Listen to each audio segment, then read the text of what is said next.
Assalamualaikum warahmatullahi wabarakatuh. Perkenalkan, nama saya Fadilatul Hazizah, nomor presensi 5 dari kelas 11 MIPA 6. Saya akan menjelaskan materi tentang prinsip dan praktek ekonomi Islam. Pengertian muamalah. Muamalah dalam Kamus Bahasa Indonesia artinya hal-hal yang termasuk urusan kemasyarakatan atau pergaulan, perdata, dan lainnya. Sementara dalam fikih Islam berarti tukar-menukar barang atau sesuatu yang memberi manfaat dengan cara yang ditempuhnya seperti jual-beli, sewa-menyewa, upah-mengupah, pinjam-meminjam, urusan bercocok tanam, berserikat, dan usaha lainnya. Dalam transaksi ekonomi Islam melarang, yang pertama, tidak boleh menggunakan cara-cara yang batil. Yang kedua, tidak boleh melakukan kegiatan riba. Yang ketiga, tidak boleh dengan cara-cara zolim atau aniaya. Yang keempat, tidak boleh mempermainkan timbangan, takaran, kualitas, dan kehalalan. Yang kelima, tidak boleh dengan cara-cara spekulasi. Dan yang keenam, tidak boleh melakukan transaksi jual-beli barang haram.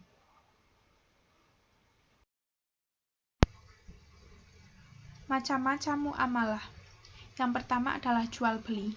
Pengertian jual-beli secara bahasa yaitu tukar-menukar, sedangkan pengertian secara istilah yaitu tukar barang dengan uang, melepas hak kepemilikan, saling rela. Rukun jual-beli atau syarat jual-beli yang pertama adalah pelaku, artinya harus terdapat penjual dan pembeli yang sudah akil balik. Yang kedua, barang. Barang harus suci, bermanfaat, dimiliki, bisa diserahkan dan terukur. Yang ketiga adalah akad, artinya suatu perkataan antara ijab dan qabul dengan cara yang dibenarkan syara yang menetapkan adanya akibat hukum pada objeknya.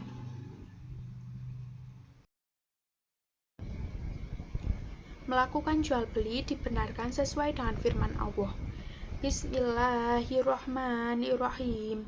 Alladzina ya'kuluna riba la yaqumuna illa kama yaqumul ladzi yatahabbathu syaitanu minal mas.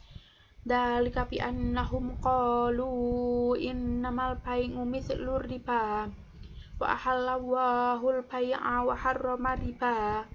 Faman ja'ahu mau'izatun min rabbih fantaha falahu ma salaf wa amruhu ila Allah. Waman 'ada fa ulaika ashabun nar hum fiha khalidun. Artinya, orang-orang yang makan atau mengambil riba tidak dapat berdiri melainkan seperti berdirinya orang yang kemasukan syaitan lantaran tekanan penyakit gila. Keadaan mereka yang demikian itu adalah disebabkan mereka berkata atau berpendapat sesungguhnya jual beli itu sama dengan riba. Padahal Allah telah menghalalkan jual beli dan mengharamkan riba. Orang-orang yang telah sampai kepadanya larangan dari Tuhannya, lalu terus berhenti atau dari mengambil riba, maka baginya apa yang telah diambilnya dahulu atau sebelum datang larangan dan urusannya terserah kepada Allah. Orang yang kembali mengambil riba, maka orang itu adalah penghuni-penghuni neraka. Mereka kekal di dalamnya. Quran Surat Al-Baqarah ayat 275.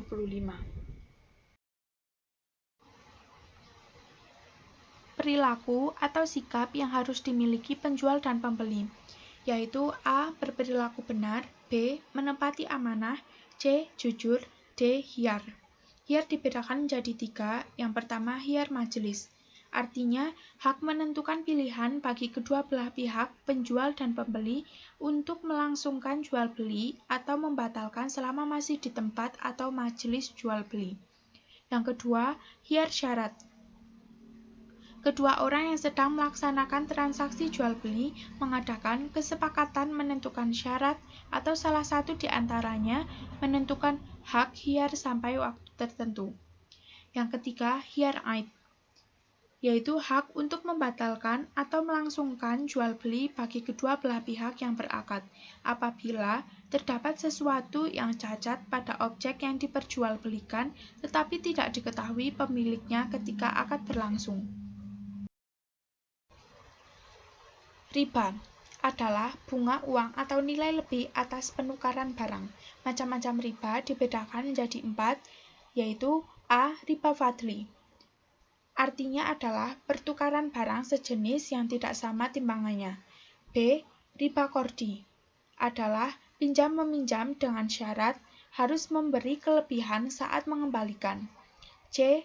Riba yadi artinya adalah akad jual beli barang sejenis dan sama timbangannya, namun penjual dan pembeli berpisah sebelum melakukan serah terima. D. Riba nasyiyah adalah akad jual beli dengan penyerahan barang beberapa waktu kemudian. Yang kedua, utang piutang adalah menyerahkan harta dan benda kepada seseorang dengan catatan akan dikembalikan pada waktu kemudian. Rukun utang piutang dibedakan menjadi 3, yaitu pertama, yang berpiutang dan yang berhutang. Kedua, ada harta atau barang. Ketiga, lafadz kesepakatan.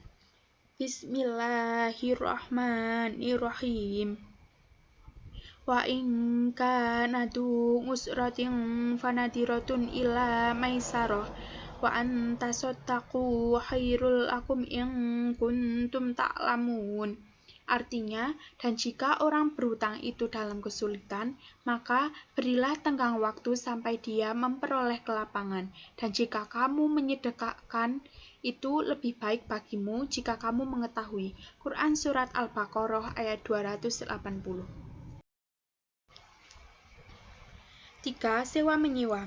Sewa menyewa dalam fikih Islam disebut ijarah, artinya imbalan yang harus diterima oleh seseorang atas jasa yang diberikannya.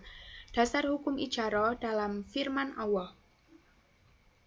Wa in aradtum an tastarti'u auladakum fala junaha 'alaikum idza sallamtum ma ataitum bil ma'ruf. Artinya, dan jika kamu ingin menyusukan anakmu kepada orang lain, maka tidak ada dosa bagimu memberikan pembayaran dengan cara yang patut. Quran Surat Al-Baqarah ayat 233. Fa'in arda'na lakum fa'atuhunna ajurahun. Artinya, kemudian jika mereka menyusukan anak-anakmu, maka berikanlah imbalannya kepada mereka. Quran Surat At-Talaq ayat 6. Syarat dan rukun sewa menyewa. Yang pertama, yang menyewa dan menyewakan harus sudah balik dan berakal. Yang kedua, sewa menyewa dilangsungkan karena kemauan masing-masing. Yang ketiga, barang tersebut menjadi hak sepenuhnya orang yang menyewakan atau walinya. Yang keempat, ditentukan barangnya serta keadaan dan sifat-sifatnya. Yang kelima, manfaat yang akan diambil dari barang tersebut harus disebutkan dengan jelas. Yang keenam, berapa lama memanfaatkan barang tersebut harus disebutkan dengan jelas. Yang ketujuh, harga sewa dan cara pembayarannya juga harus ditentukan dengan jelas serta disepakati oleh bersama. Dalam hal sewa-menyewa, kontrak tenaga kerja harus diketahui secara jelas dan disepakati bersama sebelumnya hal-hal berikut. Yang pertama, jenis pekerjaan dan jam kerjanya. Yang kedua, berapa lama masa kerja. Yang ketiga, bagaimana gaji dan bagaimana sistem pembayarannya, harian, bulanan, mingguan, atau borongan. Yang keempat, tunjangan-tunjangan seperti transport, kesehatan, dan lainnya jika ada. Syirkah secara bahasa yaitu berarti mencampurkan dua bagian atau lebih sehingga tidak dapat lagi dibedakan antara bagian yang satu dengan bagian yang lain. Menurut istilah, syirkah adalah suatu akad yang dilakukan oleh dua pihak atau lebih yang bersepakat untuk melakukan suatu usaha dengan tujuan memperoleh keuntungan. Rukun dan syarat syirkah. dibedakan menjadi 3. Yang pertama adalah dua belah pihak yang berakad atau akidani. Syarat orang melakukan akad adalah harus memiliki kecakapan atau ahliyah melakukan tasarruf atau pengelolaan harta. Yang kedua, objek akad yang disebut dengan ma'qud alaihi mencangkup pekerjaan atau modal. Adapun syarat pekerjaan atau benda yang dikelola dalam syirkah harus halal dan diperbolehkan dalam agama dan pengelolaannya dapat diwakilkan. Yang ketiga, akad atau yang disebut juga dengan istilah sigat. Adapun syarat sah akad harus bertasarruf yaitu adanya aktivitas pengelolaan. Macam-macam syirkah yaitu dibedakan menjadi 6. Yang pertama, syirkah inan adalah syirkah antara dua pihak atau lebih yang masing-masing memberi kontribusi kerja atau amal dan modal atau mal. Syirkah ini hukumnya boleh berdasarkan dalil sunnah dan ijma' sahabat. Yang kedua, syirkah abdan adalah syirkah antara dua pihak atau lebih yang masing-masing hanya memberi kontribusi kerja atau amal tanpa kontribusi modal atau mal. Kontribusi modal itu dapat berupa pikiran atau seperti penulis naskah ataupun kerja fisik seperti tukang batu. Syirkah ini disebut syirkah amal. Yang ketiga, syirkah wujud adalah kerjasama yang didasarkan pada kedudukan, ketokohan, atau keahlian atau wujud seseorang di masyarakat. Syirkah wujud adalah syirkah antara dua pihak yang sama-sama memberikan kontribusi kerja atau amal dengan pihak ketiga yang memberikan kontribusi modal atau mal. Yang keempat, yaitu syirkah mufawadah adalah syirkah antara dua pihak atau lebih yang menggabungkan semua jenis syirkah di atas. Syirkah mufawadah dalam pengertian ini boleh dilakukan karena setiap jenis syirkah yang sah berarti boleh digabungkan menjadi satu.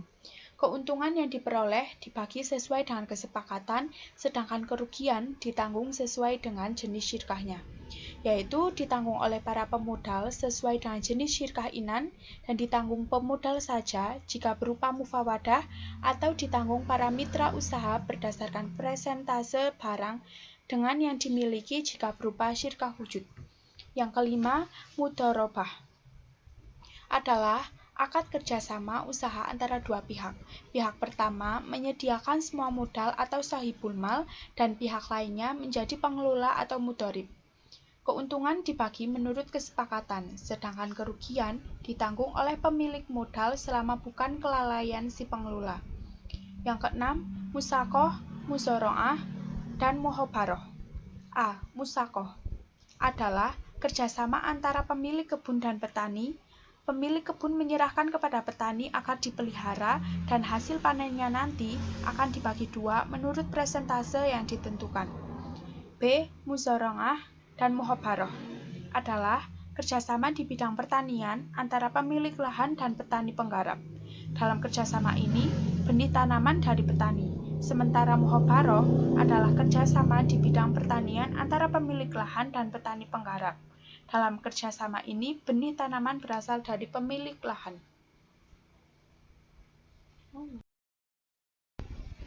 Perbankan adalah sebuah lembaga keuangan yang bergerak dalam menghimpun dana masyarakat dan disalurkan kembali dengan menggunakan sistem bunga. Hakikat dan tujuannya adalah untuk membantu masyarakat yang memerlukan. Macam-macam bank dari segi penerapan bunga, yaitu dibedakan menjadi dua. Yang pertama, bank konvensional adalah bank yang fungsi utamanya menghimpun dana untuk disalurkan kepada yang memerlukan, baik perorangan maupun badan usaha. Yang kedua, bank Islam dan bank syariah adalah bank yang menjalankan operasinya menurut syariat Islam. Bank syariah menggunakan beberapa cara bersih dari riba, yaitu A. Mudharabah, artinya yaitu kerjasama antara pemilik modal dan pelaku usaha dengan perjanjian bagi hasil dan sama-sama menanggung kerugian dengan persentase sesuai perjanjian. Dalam sistem ini, pihak bank sama sekali tidak mengintervensi manajemen perusahaan. B. Musyarakah adalah kerjasama antara pihak bank dan pengusaha di mana masing-masing pihak sama-sama memiliki saham. Oleh karena itu, kedua belah pihak sama-sama menanggung untung ruginya bersama. C. Wadingah, yaitu jasa penitipan uang, barang, deposito, maupun surat berharga. Amanah dari pihak nasabah akan dipelihara dengan baik oleh pihak bank, dan pihak bank memiliki hak menggunakan dana yang dititipkan dan menjamin bisa mengembalikan dana sewaktu-waktu pemiliknya memerlukan. D. Qardul Hasan adalah pembiayaan yang diberikan kepada nasabah yang baik dalam keadaan darurat.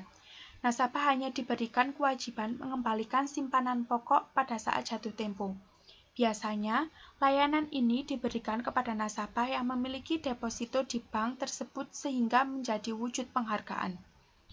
E. Murabahah adalah istilah dalam fikih Islam yang menggambarkan jenis penjualan di mana penjual sepakat dengan pembeli untuk menyediakan suatu produk dengan ditambah jumlah keuntungan tertentu di atas pembiayaan produksi. Asuransi syariah berasal dari bahasa Belanda asurantin yang artinya pertanggungan, dan dalam bahasa Arab dikenal dengan at-tamin yang berarti pertanggungan, perlindungan, keamanan, ketenangan, atau bebas dari perasaan takut. Si penanggung disebut mu'amin dan tertanggung disebut musta'min. Asuransi dalam Islam merupakan salah satu upaya seorang muslim yang didasarkan pada nilai tauhid. Untuk menghadapi beberapa musibah, ada beberapa cara untuk menghadapinya. Pertama, menanggung sendiri. Kedua, mengalihkan resiko ke pihak lain. Dan ketiga, mengelola bersama. Musibah bukanlah masalah individu, melainkan masalah kelompok, walaupun hanya menimpa individu tertentu. Ayat yang memerintahkan umat Islam untuk saling melindungi saudaranya dalam menghadapi kesusahan.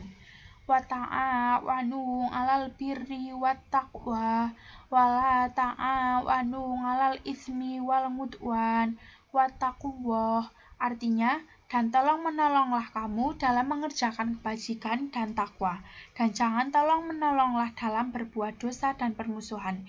Bertakwalah kepada Allah. Quran Surat Al-Ma'idah ayat 2. Perbedaan asuransi syariah dan konvensional. Prinsip asuransi syariah berbeda dengan asuransi konvensional yang menggunakan prinsip transfer resiko. Seseorang membayar sejumlah premi untuk mengalihkan resiko yang tidak mampu dia pikul kepada perusahaan asuransi. Dengan kata lain, telah terjadi jual beli di atas resiko kerugian yang belum pasti terjadi. Disinilah kecacatannya, karena Islam mensyaratkan sesuatu yang bersifat pasti. Perbedaan yang lain yaitu pada asuransi konvensional dikenal dana hangus, di mana peserta tidak dapat melanjutkan pembayaran premi ketika ingin mengundurkan diri sebelum masa jatuh tempo.